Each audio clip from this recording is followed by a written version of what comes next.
Hello everyone. While things may seem pretty tranquil here, it's actually been an eventful week in Sumo, giving us quite a bit of news to get through. First, the Yokozuna Council held its latest meeting on Monday to discuss the one who did retire and the one who didn't. The latter, Hakuho, was told that his warning from November still stands, while the former, Kakuryu, was waved off with notably little fanfare. Council Chairman Hironori Yano reported, "On Hakuho, some stern words were said, but we all agreed he deserves one more chance. We therefore hope for a stirring display in July, and depending on what he delivers, we may have further harsh words for him then. But we won't be setting him any numerical targets." Mr. Yano added that as Hakuho showed real hunger in his 2 bouts in March, and clearly recognizes the stakes in July, no recommendation to retire will be issued. However, he reminded wrestler, coach, and sumo chiefs that Yokozuna rivals Mount Fuji as a piece of national heritage and must be put above the individual. And on departing Kakuryu, Mr. Yano said, "We accept that he took our warning on board, that he tried to come back, and that his efforts unfortunately bore no fruit, rendering him unable to carry out a Yokozuna's duty. Kakuryu posted superb results as a Yokozuna and wrestler.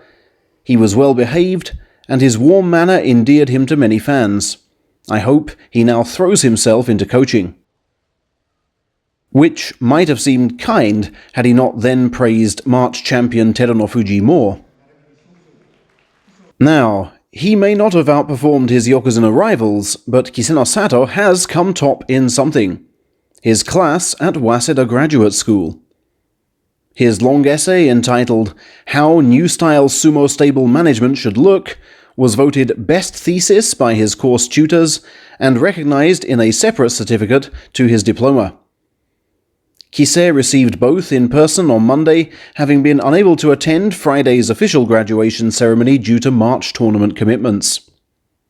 "I was able to broaden my horizons and gain a valuable life experience here," he said at the handover. "I now want to grow as a person even more." We can perhaps expect a similar ceremony for Dai Eisho in the near future. Meanwhile, plans for the next 2 tournaments proceed apace. May will be held along the same lines as March, in the Kokugikan at 50% capacity. July, it seems, was also penciled in for Tokyo, but will in fact return to Nagoya after a year's break due to the Kokugikan being reserved for Olympic boxing. The sporting dates apparently don't clash, but the preparation dates do. The Aichi Prefectural Gymnasium will also operate at half capacity. Now, why did I focus on this man last Sunday?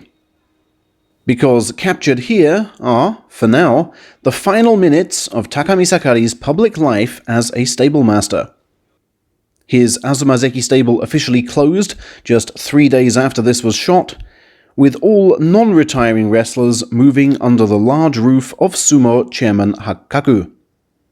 The wrestler who did retire has had quite a career and will be featured in another post. Also closing is Minezaki stable, which held its final post-tournament party on Sunday. Just retired Arawashi put up some pictures on Facebook. Several other old boys, including restaurant owner Akinomine, were also present. It was a wonderful send-off for the 65-year-old master and the 2 retiring wrestlers whose knots were cut. The remaining men will transfer to Shibatayama stable. Now, some news on men who made unwanted headlines. Kotokantetsu, the wrestler with the heart condition who quit due to virus fears mere weeks before 16 ex-stablemates actually got the virus, is taking to his new job like a duck to water. He's now shift supervisor at Takatoriki's grilled meat restaurant, confident with customers, and keeping his body in fine shape through regular exercise. He obviously has further dreams to pursue, but for now, at this early juncture, it's just great to see him thriving. Sadly, though, we have more sobering news on Hibikiryu, the man who fell on his head and woke up immobile. The only public comment from his coach Sakaigawa, issued via the Sumo Association, is, right now, he's fully focusing on treatment. Which, in Japan, basically means, please don't pry, because it's not nice for us to talk about. Early reports, as you might expect, suggest some kind of spinal compression, perhaps in the neck region, which obviously poses quite some threat to his quality of life. I believe this here is one of several expressions of fan support delivered to his stable. Finally, a couple of notable deaths to announce. The previous coach Takadagawa, ex-Ozeki Mainoyama, who founded the current stable, passed on March the 11th at the age of 76. And Sumo's resident manga artist, Kototsudugi, suddenly passed last Friday, March 26th, aged just 60. I understand he fought a health battle of some kind late last year, but that the numbness in the hands he suffered had sufficiently worn off for him to return to drawing before he died.